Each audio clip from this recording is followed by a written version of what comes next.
Assalamualaikum warahmatullahi wabarakatuh. Perkenalkan, nama saya Siska Iramala Dewi, CGP Angkatan 7 Kabupaten Lahat, Provinsi Sumatera Selatan. Dalam kesempatan ini, saya akan melaksanakan pra-observasi sebagai bagian dari aksi nyata modul 2.3 coaching untuk supervisi akademik. Nah, di sini yang akan menjadi sasaran saya adalah guru rekan sejawat dari SMA Unggul Negeri 4 Lahat, yaitu Ibu Anita Eka Wati, ya. Baiklah, selanjutnya kita akan memulai percakapan pra observasi ini. Assalamualaikum Mbak Eka. Waalaikumsalam. Bagaimana kabarnya Bu? Alhamdulillah baik. Nah, sebelum kita memulai pra observasi pada hari ini, ada baiknya Ibu memperkenalkan diri terlebih dahulu. Silahkan Ibu. Oke, terima kasih. Baiklah, nama saya Anita Ekawati. Saya salah satu guru di SMA Negeri 4 Lahat, rekan Ibu Siska. Ya. Itu aja. Itu aja. Ya, terima kasih. Sederhana dan sangat elegan ya Bu ya. Oke lah, langsung saja saya berikan pertanyaan pertama ya Bu. Bagaimana perasaan Ibu saat tahu bahwa saya akan melaksanakan supervisi terhadap Ibu Eka? Deg-degan sih, takut nggak sesuai dengan apa yang diharapkan. Mengapa bisa takut tidak sesuai Bu? Kan Ibu sudah memiliki pengalaman juga. Ya kan kita itu masih harus banyak belajar kayak gitu, apalagi kan materi-materi tertentu itu terkadang sulit untuk diajarkan itu mau seperti apa dan bagaimana. Oke, terima kasih ya Bu. Nah, untuk supervisi akademik nanti kira-kira tujuan pembelajaran apa yang akan Ibu sampaikan nantinya? Di sini saya itu akan ngambil materi kelas 3 yaitu tentang listrik ya. Selama ini listrik itu kan sulit ya untuk diajarkan, apalagi itu kan susah melihatkan secara visual elektronnya seperti apa dan itunya seperti apa. Jadi kalau ngajarin materi tertentu misal tentang listrik kayak gitu, menurut saya itu sulit karena kita harus memilih media yang benar-benar pas, di samping kita mempertimbangkan keselamatan dan kenyamanan dari peserta didik kita. Ya, karena fisika pada umumnya banyak ini harus berimajinasi ya Bu Eka ya. Baiklah Bu Eka. Selanjutnya, kira-kira berdasarkan tujuan tadi, apa hal yang ingin Ibu kembangkan dalam proses supervisi kali ini? Nah, baik dari murid ya maupun dari Ibu Eka sendiri.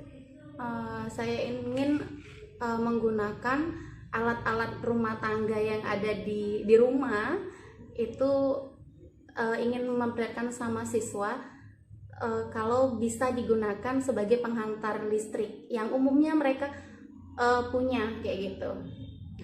Jadi dengan mengkombinasikan visualnya dengan pet simulation, jadi nanti hal-hal yang abstrak itu akan lebih terlihat real bagi pengalaman bagi siswanya. Oke, jadi nanti akan menggunakan pet simulation ya. Itu hal baru yang akan dikembangkan dalam pembelajaran ya Bu ya. Jadi diharapkan nanti murid itu bisa juga melihat berbagai prosesnya itu dengan berbagai animasi dan sebagainya. Tapi kita menggunakan alat-alat sederhana yang ada di rumah sebagai agar mereka tuh benar-benar memegang, benar-benar merasakan, membuat sendiri kayak gitu. Jadi mereka kan dapat pengalaman secara nyata juga. Kontekstual ya Bu ya. Oke. Selanjutnya Bu, kira-kira ya Bu ya, tantangan apa yang Ibu hadapi dalam mengajarkan mata pelajaran yang Ibu ampuh? Karena tadi sepertinya memang fisika itu kan banyak harus menggunakan imajinasi. Nah, itu. Kesulitannya yaitu tadi sulit menggabungkan bagaimana yang abstrak ingin dilihatkan menjadi nyata. Oh ya. Itu tantangan terbesarnya. Membuat sesuatu yang abstrak tampak nyata bagi murid ya. Iya. Oke, luar biasa ya Bu ya. Memang mata pelajaran ini tidak bisa dilihat seperti gravitasi dan sebagainya, tapi harus dipahami ya Bu ya. Oke, jadi untuk berikutnya, strategi apa yang Ibu persiapkan untuk supervisi kali ini? Saya ingin mengajak siswa membawa barang-barang yang ada di rumahnya, hal sederhana, alat tulisnya, kayak spons yang biasa mereka pakai cuci piring kayak gitu. Mengajak dia strateginya tuh lebih ke dia membawa barang-barang yang real untuk dia bisa ketahui kayak gitu, dan itu ternyata bisa menghantarkan arus listrik kayak gitu. Benda-benda kontekstual ya, yang bisa lebih mudah dipahami murid ya. Nah, kira-kira menggunakan metode apa nanti Bu kalau seperti ini untuk pembelajarannya nanti? Mungkin saya akan mencoba menggunakan PBL. Oh iya, PBL ya. Oke, ya. Terima kasih Bu Eka. Jadi di sini juga saya sudah mulai memahami bahwa Ibu akan mencoba menyiapkan berbagai hal untuk kegiatan supervisi kita nanti di kelas ya. Jadi meminta murid untuk menyiapkan berbagai barang kontekstual yang mudah mereka temukan ya di rumah. Nah, jadi benda yang abstrak tadi, materi yang abstrak tadi bisa dipahami dengan lebih mudah. Oke, terima kasih Bu Eka atas waktunya untuk kegiatan pada hari ini. Sampai jumpa pertemuan berikutnya karena kita nanti akan di kelas ya Bu ya. Demikianlah kegiatan pra-observasi kegiatan CGP yaitu aksi nyata modul 2.3. Terima kasih. Wassalamualaikum warahmatullahi wabarakatuh.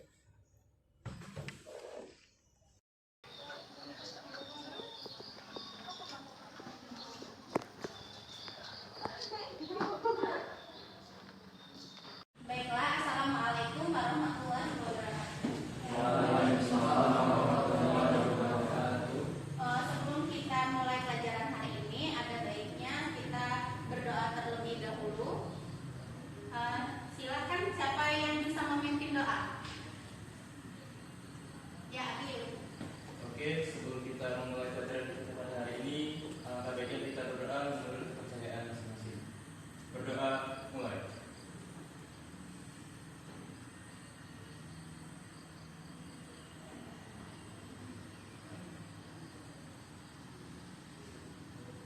Berdoa selesai. Oke. Siapa hari ini tidak hadir? Hadir semua ya? Oke, alhamdulillah. Baiklah, hari ini kita belajar tentang listrik statis. Kalian pasti mengetahui tentang listrik. Listrik itu apa ya?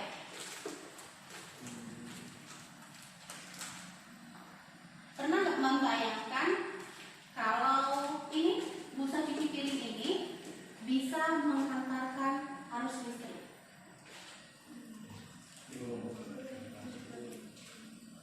Di rumah punya ini semua? Ya.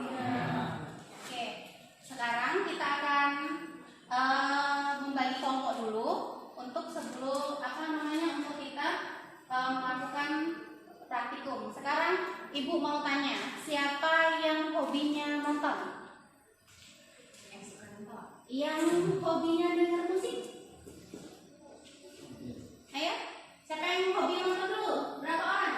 1, 2, 3, 4. Nanti satu kelompok ya. Siapa yang hobi dengar musik? 1, 2, 3, 4. Nanti jadi satu kelompok ya. Berarti sisanya hobi membaca. Iya. Sisanya siapa aja yang menurut kelompok tadi yang hobi membaca?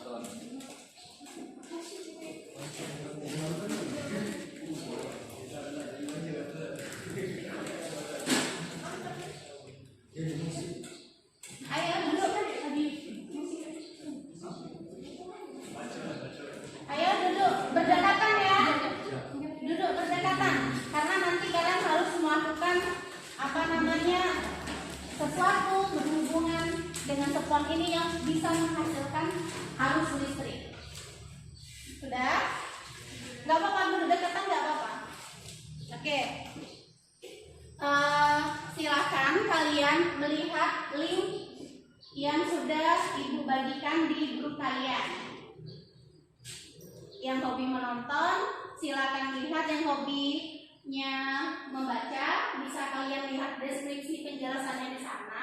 Dan yang hobinya mendengarkan musik, kalian bisa nanti mendengarkan penjelasan yang sudah saya bagikan linknya di grup. Oke?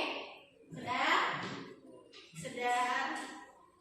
Baiklah, kalau kalian sudah memahami apa yang sudah kalian lihat, sudah kalian dengar, sudah kalian baca, kita lakukan percobaan sederhana ini ya. Kan kalian tadi sudah lihat pet simulation kan di HP kalian. Nah, di sini kita akan bagaimana sesuatu yang abstrak bisa kau lihat secara nyata. Kan kita nggak mungkin listrik kan punya tegangan 220 volt kita hadirkan secara nyata. Nah, ini adalah salah satu media yang bisa kita pakai untuk membuktikan bagaimana nanti arus listrik itu bisa terlihat dan bisa kau rasakan secara nyata.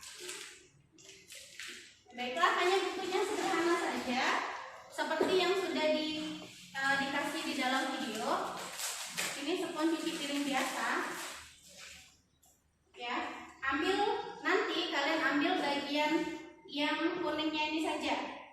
Nanti dipotong kecil sesuai dengan kebutuhan saja. Misalnya kayak gini.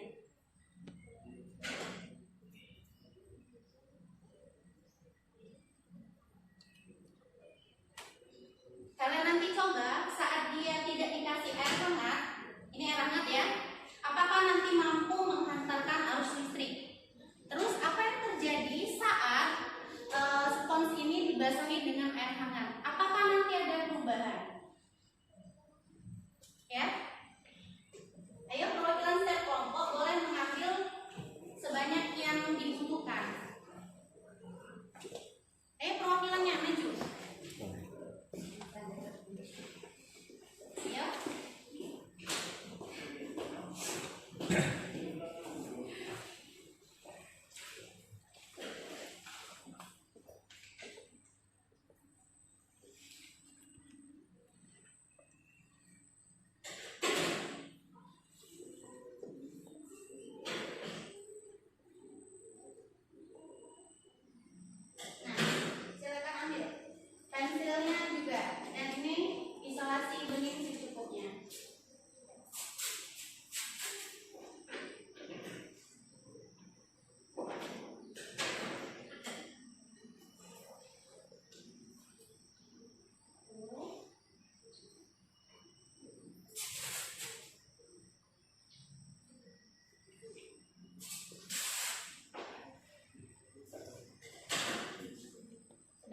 Silakan kembali ke kelompok masing-masing. Pakai pensil ya. Kalian hanya menggunakan 3 bahan: spons, selotip, dan pensil. Ini air bisa dipakai secukupnya. Untuk penilaiannya di sini saya tidak membedakan anak-anak yang hobi menonton, hobi mendengarkan musik, ataupun hobi membaca. Kalian bisa membuat produk yang untuk menjelaskan apa yang sudah kalian pelajari. Jadi di sini Ibu tidak memaksa kalian untuk mengumpulkan sesuatu yang sesuai dengan mau saya, tapi lebih ke apa yang mau suka. Jadi di sini kalian bisa nanti membuat poster yang hobinya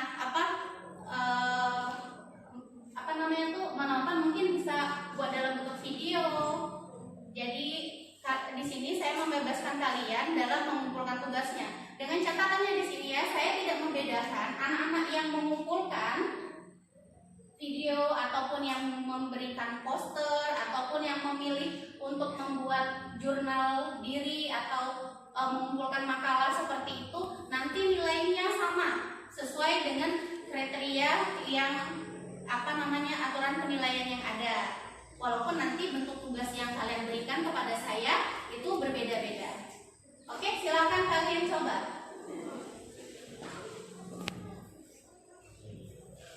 Spon tadi di dengan pensil tadi bisa.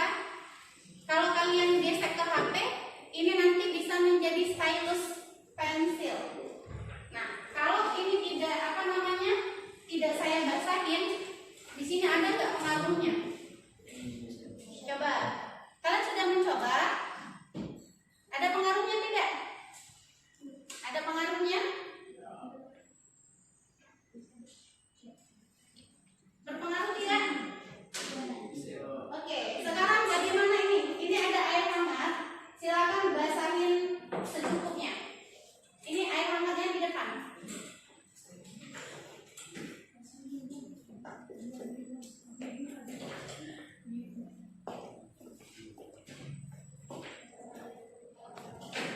Ingat ya, di bagian ujung agak diperuncing, agak runcing biar dia kelihatan runcing. Kemudian isolasi. Sudah? Ada nggak pengaruhnya?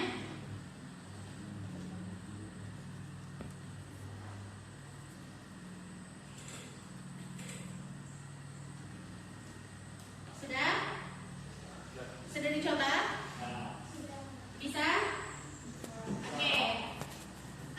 Karena sudah dicoba, nanti kalian mengumpulkan produknya sama saya dalam bentuk seperti tadi. Boleh menggunakan video, makalah, ataupun dengan cara apa tadi? Satu lagi? Poster, ya, untuk biografis dan sebagainya. Baiklah, ada yang mau menyimpulkan pelajaran hari ini?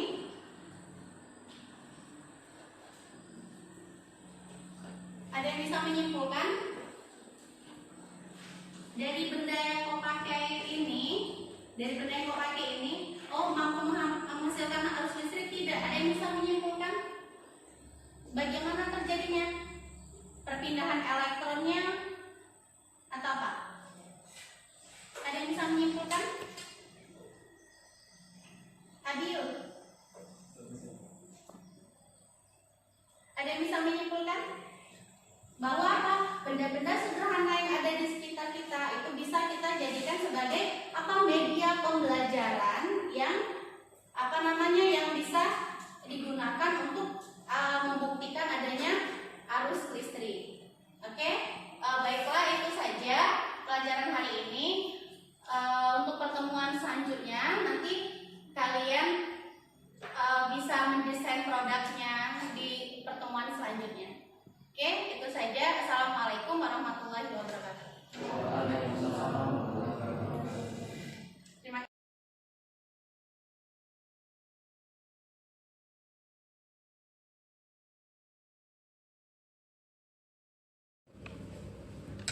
Assalamualaikum warahmatullahi wabarakatuh. Saya Siska Iramala Dewi, CGP Angkatan 7 Kabupaten Lahat, Provinsi Sumatera Selatan. Saya adalah seorang guru di SMA Negeri 4 Lahat. Pada kesempatan ini saya akan melaksanakan aksi nyata modul 2. Dan di sini saya akan melakukan coaching pasca observasi kelas dengan teman sejawat saya, yaitu Ibu Anita Ekawati, ya, yang merupakan seorang guru fisika di SMA Negeri 4 Lahat. Baiklah Bu Eka, pada pertemuan sebelumnya kita telah melaksanakan pra observasi dan juga observasi di kelas. Nah, jadi untuk saat ini kita akan melaksanakan kegiatan pasca observasi. Di sini juga nanti kita akan refleksi, ya, jadi mengetahui hal-hal yang telah dilaksanakan pada pertemuan sebelumnya. Baiklah Bu Eka, saya boleh bertanya? Ya, silakan. Oke, jadi yang pertama, apa yang menjadi hambatan atau kendala Ibu saat pelaksanaan proses pembelajaran? Masalahnya kayaknya kemarin itu yang pertama itu saya itu masih tidak memahami karakter siswa, jadi sehingga interaksi dalam pembelajaran itu kelihatannya masih kurang. Yang kedua itu kelihatannya saya itu kebiasaan kita guru-guru ya seringkali membuat sekali dan menggunakannya 1000 kali. Jadi RPP-nya masih RPP yang itu aja, hanya diganti tahunnya saja. Oke ya. Jadi hambatan yang Ibu alami tersebut karena adanya Ibu di sini belum memahami karakter murid tersebut sehingga interaksinya agak kurang ya Bu ya. Lalu yang kedua, media pembelajaran atau RPP-nya itu sekali pakai lalu digunakan untuk beberapa kali. Jadi seperti tadi RPP media yang 1 kali dipakai untuk ribuan kali ya. Oke baik Kak. Pertanyaan selanjutnya. Sehubungan dengan kegiatan pembelajaran di kelas yang telah dilakukan, apakah Ibu sudah merasa puas dengan pembelajaran yang Ibu lakukan tersebut? Kayaknya masih banyak butuh perbaikan menurut saya. Karena di sini saya merasa yang pertama itu saya merasa tujuan pembelajaran saya itu kurang tercapai karena saya itu masih menyamaratakan semua siswa. Terus apa ya, ada istilahnya mungkin siswa milenial guru kolonial. Artinya itu maksudnya kayak gini, guru tuh tidak mau berubah mengajar, masih dengan cara-cara yang sama, media yang sama, perangkat yang sama, sehingga terkesan hanya kayak dokumen aja kayak gitu. Oh iya. Jadi Ibu pengen memberikan hal yang terbaik nantinya ya Bu ya. Oke Bu, kalau tadi kan sudah Ibu sampaikan bahwa masih ada yang perlu untuk perbaikan berikutnya.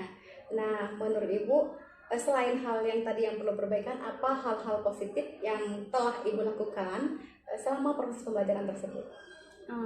Oke, terima kasih. Di sini saya sudah berupaya mengajarkan kepada siswa untuk menggunakan media pembelajaran yang maya. Maksudnya kayak gini, laboratorium itu kan biasanya kalau kita itu biasanya harus dalam ruangan kayak gitu.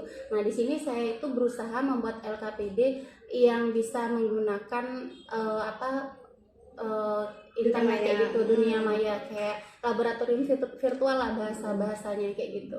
Jadi di sini saya kan menggunakan aplikasi Pet Simulation. Jadi berusaha untuk menggabungkan media itu dalam pembelajaran tadi. Tapi itu tadi, jadi kelihatannya tadi itu tadi kurang interaksinya mungkin ya, karena mencoba hal yang baru tadi.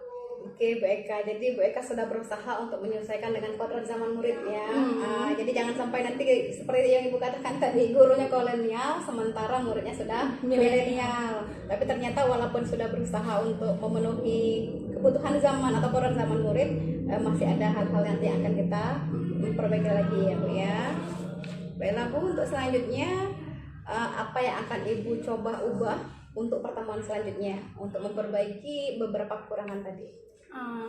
Kalau saya itu mungkin yang pertama tadi kan saya tuh masih kurang memahami karakter siswa ya, jadi mungkin saya yang pertama itu akan melakukan asesmen diagnostik. Jadi di sini di awal pembelajaran itu baik secara kognitif maupun non kognitif untuk mengetahui kayak karakter, pemahaman dan kendala siswa itu apa.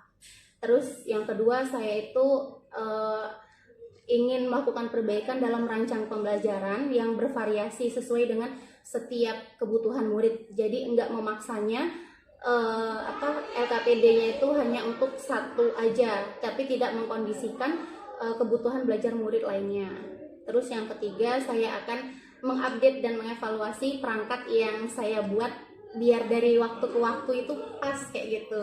Wah, luar biasa ya Bu ya. Nggak ngerubah tahun aja. Iya. Jadi Ibu akan memperbaikinya. Yang pertama tadi ini Bu ya, akan melaksanakan tes diagnostik, artinya mengetahui kesiapan pelajaran murid di awal ya. Jadi siapa yang sudah benar-benar mampu mempelajari materi yang baru, siapa yang belum ya. Lalu menyiapkan media pembelajaran yang lebih bervariasi, artinya akan ada diferensiasi kontennya ya Bu ya, dan mengupdate perangkat pembelajaran ya, tidak sekali buat seperti yang sebelumnya ya Bu ya. Oke, nah selanjutnya ya, rencana tindak lanjut nyata yang akan Ibu lakukan berikutnya itu apa saja? Mungkin saya yang pertama akan mengupdate diri saya dulu melalui kayak mengikuti webinar atau belajar di platform Merdeka Mengajar atau mengikuti pelatihan mengenai bagaimana bisa memahami karakter dan media itu bisa pas kayak gitu, bagaimana penggunaan media yang pas untuk kelas-kelas yang mempunyai kebutuhan-kebutuhan yang berbeda. Oh ya, bervariasi ya, Bu, ya. Oke, jadi mengikuti webinar boleh juga di platform media mengajar ya. Merdeka Mengajar. Merdeka Mengajar. Ada lagi Bu kira-kira selain itu?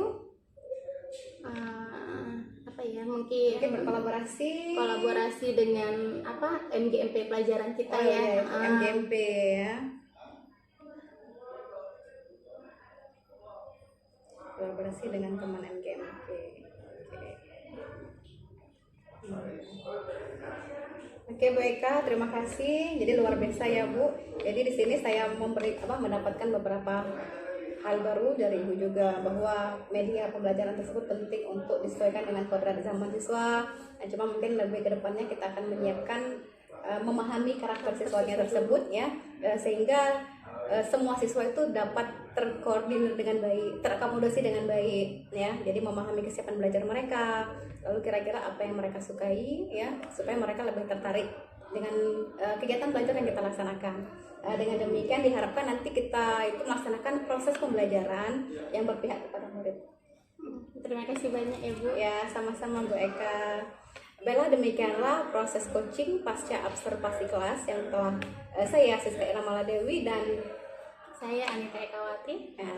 Terima kasih. Wassalamualaikum warahmatullahi wabarakatuh.